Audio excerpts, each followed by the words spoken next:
Students, हमारा जो topic चल रहा है वो चल रहा है विद्युत रसायन।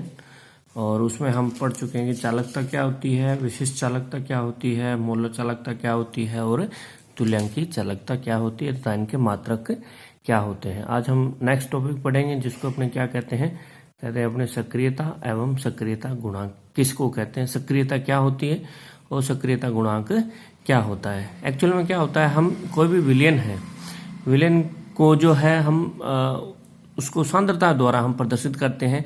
लेकिन किसी भी विद्युत अपघट्य की जो प्रभावी सांद्रता होती है, जो वास्तव में सांद्रता होती है, उसको अपने क्या कहते हैं, सक्रियता कहते हैं। क्योंकि अगर विलयन तनु हो तो वो विलयन क्या करता है, हमेशा आदर्श विलयन की तरह व्यवहार करता है। लेकिन अगर विलयन क्या होता है बेटा, सांद्र होता है, सांद्र होगा तो उसके बीच में क्या होगा, अणुओं के बीच में आकर्षण बल होगा। आकर्षण बल होने के कारण ये आदर्श विलयन की तरह व्यवहार नहीं करते, उससे विचलन दिखाते हैं।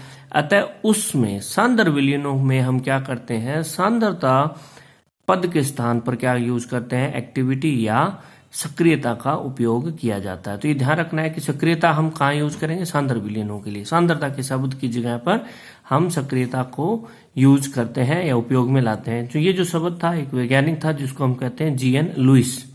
तो ये शब्द किसने दिया था, जीएन लुईस ने दिया था। और सक्रियता को या एक्टिविटी को हम क्या किससे करते हैं, प्रदर्शित करते हैं, ए के द्वारा प्रदर्शित किया जाता है। और गणितीय रूप से हम क्या है, ए को कैसे लिखते हैं, ए इज इक्वल टू क्या होता है बेटा, एफ सी के बराबर होता है।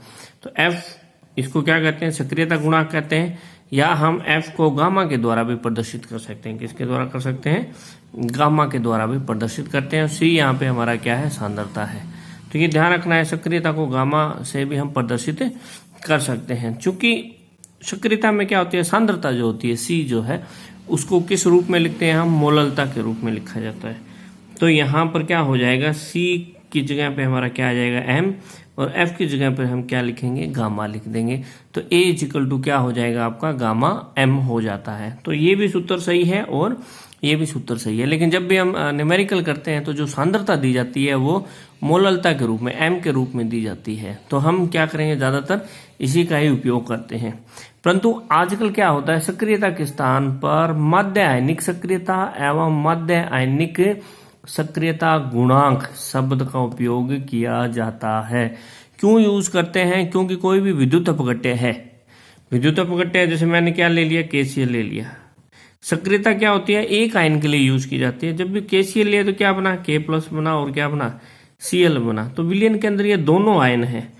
तो इन दोनों आयनों को प्रदर्शित करने के लिए हम क्या करते हैं, इसके अंदर माध्य आयनिक सक्रियता या क्या करते हैं बेटे, माध्य आयनिक गुणांक, सक्रियता गुणांक शब्द का हम क्या करते हैं, शब्द का यूज करते हैं। और ये जो आपका है जो सूत्र दिया जाता है, ये सूत्र आपने ध्यान में रखना है, अच्छे से याद कर लीजिए, क्योंकि इस पे क्या होते हैं, न्यूमेरिकल्स आते हैं। तो A is equal to X, X की पावर एक्स, वाई की पावर वाई, गामा प्लस और माइनस, ये केटायन और एनायन हो सकता है। फिर आपका एम, एम यहाँ पे क्या है, मोललता है और इसकी पावर है एक्स प्लस वाई। तो यहाँ पे एक्स क्या है, धनायन की कुल संख्या है, और वाई क्या है, ऋणायन की संख्या है। ठीक है, जैसे मैं एक उदाहरण, ये आप याद रख लीजिए, इस सूत्र को अच्छे से याद कर लीजिए। A is equal to X की पावर एक्स, वाई की power Y, gamma plus minus M X plus Y. ये सूत्र अच्छे से आप याद रख लीजिए। जैसे मैंने क्या लिया है, एक और एक द्विसंयोजी है। ठीक है, विद्युत अपघट्य मैंने लिया है, क्या लिया है, K2SO4 ले लिया। K2SO4 आपको डिसोसिएट करेंगे या वियोजित करेंगे तो क्या बनेगा, 2K पॉजिटिव बनेगा और क्या बनेगा, SO4 2 नेगेटिव। तो धनायन टोटल कितने हैं, 2 है। कितने हैं, 2 है ना। तो x का मान क्या हो गया, 2। ऋणायन कितना है, 1 है। तो y का मान कितना हो गया, 1 है। तो इस सूत्र के अंदर रख दीजिए।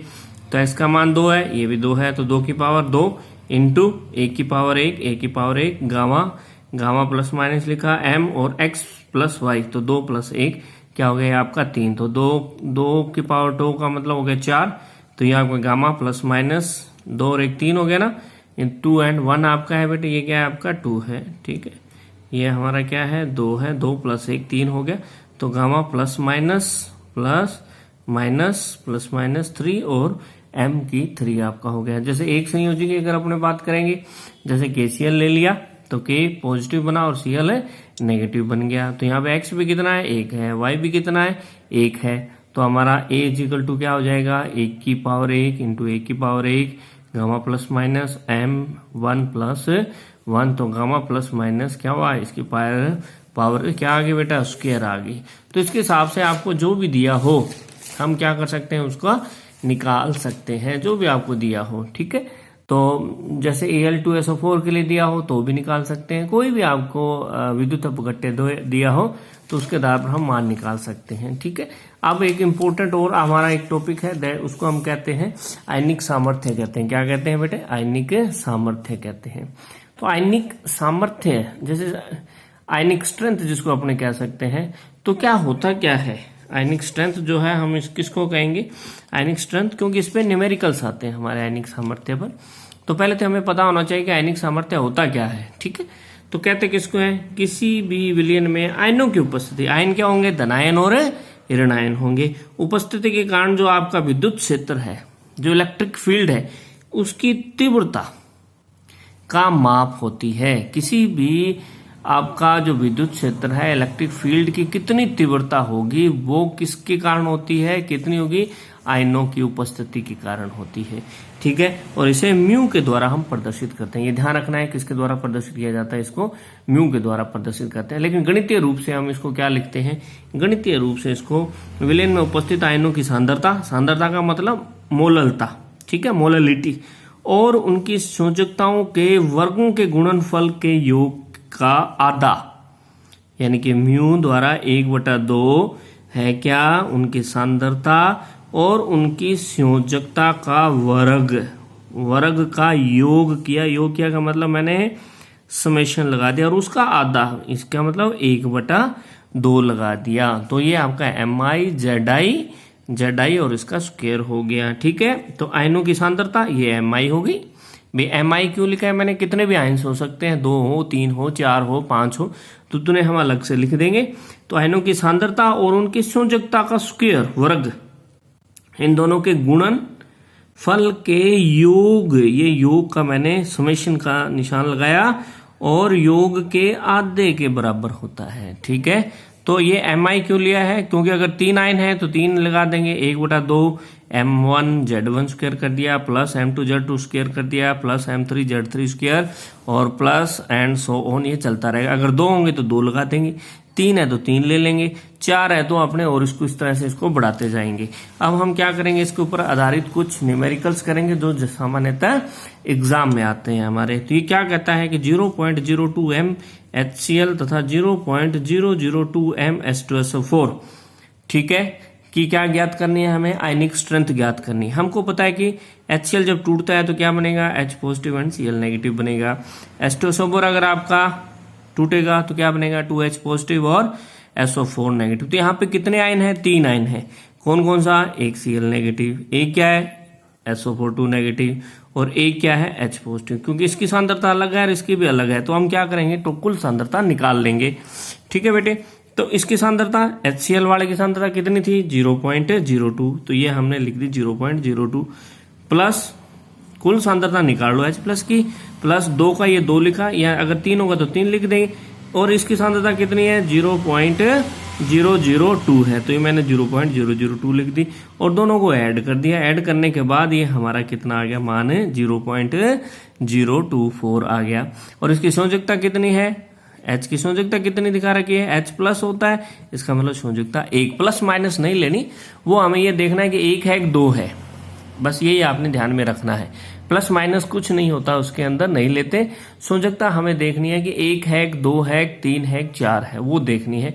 तो अब हमें क्या पता चल जाएगा बेटा, हमने जो निकाला क्या है, इसके अंदर हमने ये निकाल लिया है, क्या निकाला है, H प्लस आयन की मोललता कितनी होगी, 0.04, Cl नेगेटिव की कितनी थी, 0.02, SO4 की कितनी है, 0.002 आपकी आ जाएगी बेटे। यहाँ पे आपका इसकी संयोजकता 1 है, Cl नेगेटिव है, Cl नेगेटिव है तो -1 है, तो इसका मतलब प्लस माइनस नहीं लेना है बेटा, सिर्फ संयोजकता देखनी है। 1 है, SO4 पे कितना आवेश था, 2 माइनस का था, तो इसका मतलब इसकी संयोजकता कितनी होगी, 2 हो गई। अब हमारा सूत्र क्या है बेटा, लगा दीजिए, चूंकि 3 आयन है तो 1/2 M1 Z1 square plus M2 Z2 square plus M3 Z3 square, 1/2 M1 का मान मैंने रख दिया 0.024 इंटू इसकी संयोजकता 1 है तो 1 का स्क्वायर, इसका मान रख दिया, इसके भी 1 है 1 का स्क्वायर, फिर इसका मान रख दिया, और ये क्या है, इसकी संयोजकता कितनी थी, इसकी संयोजकता 2 थी तो इसका भी क्या हो गया, आपका स्क्वायर हो गया। क्या हुआ, 2 का स्क्वायर कर लिया। इसको हमने क्या कर लिया, सॉल्व कर लिया। सॉल्व करके जो भी मान आएगा उसको हम ज्ञात कर लेते हैं। जैसे ये है 0.0026 आ गया। ठीक है, अब जैसे आपको ये दिया 0.02 मोलल सोडियम सल्फेट दे दिया। ठीक है, Na2SO4 को पहले वियोजित कर लीजिए। ठीक है, संतुलित समीकरण लिखनी है, ये ध्यान रखना है। 2Na पॉजिटिव बना और SO4 2 नेगेटिव बना। भाई यहाँ पे ये जो सांद्रता दी होती है वो सिर्फ क्या है, एक सोडियम की दी होती है बेटी। ठीक है, तो हमारे पास यहाँ पे कितने सोडियम है, 2, तो ये 2 का 2 लिख दिया। है कितने का, 0.02 का। तो कुल सोडियम आयन की क्या निकालती, मोललता निकाल ली हमने, तो 0.04। चूंकि ये 1 है तो ये क्या होगा, 1 × 0.02, तो इसकी यही हो गई। यहाँ आपके सोडियम की जो आपकी संयोजकता है वो कितनी है, 1 है, क्योंकि Na पे कौन सा चार्ज है, +1 चार्ज है। यहाँ सल्फेट है, सल्फेट की संयोजकता कितनी है, क्योंकि सल्फेट पे कितना चार्ज है, 2- है। इसका मतलब ये माइनस नहीं लेना, ये चीज ध्यान रखनी है आपने। ठीक है, तो इसका कितना लिख दिया, 2 लिख दिया। तो μ 2 ही आयन थे, तो हमारा सूत्र क्या हो जाएगा, हमारा फार्मूला क्या हो जाएगा बेटा, μ 1/2 m1z1² प्लस m2z2²। 2 आयन है तो 2 लिख दीजिए। ठीक है, और इसको हम क्या कर लेंगे, सॉल्व कर लेंगे। सॉल्व करने के बाद जो भी आंसर आएगा उसको अपने क्या करते हैं बेटे, इसको लिख देते हैं। अब मैं क्या कर ले रहा हूं, इसमें एक और एग्जाम्पल इसमें हम ले रहे हैं। कौन सा एग्जाम्पल ले रहे हैं बेटा इसमें, जैसे आपको क्या दिया हुआ है, एक एग्जाम्पल दिया हुआ है, कौन सा, 0.02 मोलल MgCl2 का विलयन दिया हुआ है। हमें पता है वही MgCl2 क्या बनेगा, Mg2 पॉजिटिव और 2 Cl नेगेटिव। तो Mg की कितनी होगी, 0.02 होगी। यहाँ पे 2 Cl है तो 2 लिखा, 2 × 0.2 और फार्मूला में लगा के उसको निकाल लिया। ठीक है, क्लियर हो गया। तो जो भी आंसर आएगा उसमें हम निकाल लेंगे। इसी तरह से ये एक सूत्र और दिया हुआ है, 0.01 मोलल CaCl2 का विलयन दिया है। इसको वियोजित कर लीजिए, Ca2 पॉजिटिव और 2 Cl नेगेटिव में। तो यहाँ पर कैल्शियम एक ही है तो यही संयोजकता हो जाएगी 0. इसकी संयोजकता क्या, इसकी मोललता हो जाएगी 0.01। यहाँ पे क्लोरीन Cl नेगेटिव आयन की कुल मोललता कितनी हो जाएगी, क्योंकि 2 है तो मैंने 2 लिख दिए, इंटू 0.01, तो टोटल निकाल लिया। यहाँ पे हमारे पास क्या है, Ca2 पॉजिटिव, तो इसकी संयोजकता कितनी हुई, कैल्शियम पे +2 चार्ज है तो 2 हो गई। Cl पे -1 है तो 1 होगी इसकी संयोजकता, और म्यू का मान हमने निकाल के इसको सॉल्व कर लेते हैं। तो ये तो हमारा हो गया किसकी, आयनिक स्ट्रेंथ के बारे में हो गया। चूंकि ये इसमें एग्जाम में क्वेश्चन आता है, न्यूमेरिकल आता है, तो इसको हमें अच्छे से करेंगे, अच्छे से करना है। और आपके बुक में जो भी दिए हुए हैं आप उसकी प्रैक्टिस करिए। ठीक है, और अगर नहीं आता तो आप व्हाट्सएप ग्रुप पे या मेरा जो भी नंबर है उसके ऊपर आप अपना इंक्वायरी जो भी है वो डाल सकते हैं, मैं आप उसको सॉल्व करके आपको बता दूंगा।